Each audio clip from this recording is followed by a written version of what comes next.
Kendrapara credit cooperative society ली Kendrapara telecom पड़िया बाया बजार निकटरे रौप्य जयंती पालन हो जाइछि। एही अवसर रे मुख्य अतिथि भावे श्रीजुक्त समीर महांती, विशिष्ट समवायविद मुख्य वक्ता भावे अवसर प्राप्त सुदर्शन नायक, केसीसी सभापति प्रमोद साहू, सम्मानित अतिथि किशोर पंडा, अतिरिक्त संपादक अरविंद दास जोगदेई सभा कार्य आरंभ करथिले।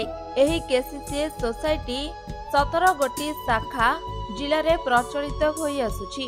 एही सोसाइटी रे वर्तमान 658 कोटी टंका डिपोजिट होइछि। गरीब एवं उपांत अंचल रे विपन्न को ठीक समय रे सहायता करि आसुछि। देश विदेश रे ख्याति अर्जन करितिबा ओडिया झियो यूरोप रे पर्वत चढ़ी रेकर्ड करितिबा झियो को सोसाइटी तरफ 25,000 आर्थिक सहायता करथिले। किभली अंध मुख हैंडिक्राफ्ट आर्थिक सहायता पाई निज व्यवसाय करी लाभवान होई पारिछंती सेमानंकु संबोधना दिया जायतिला। समग्र ओडिसा रे जाजपुर जगतसिंहपुर नाम अर्जन करी आसुछि।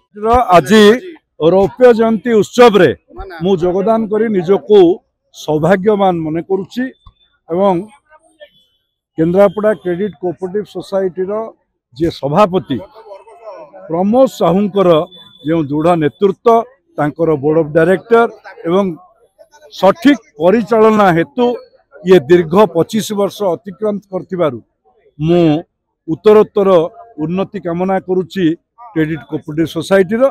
आगामी दिन रे ये निश्चित रूपे समवाय आंदोलन को ये उत्साहित करिवो और नूतन पीढ़ी मध्य ए सहित जोड़ी हेबे।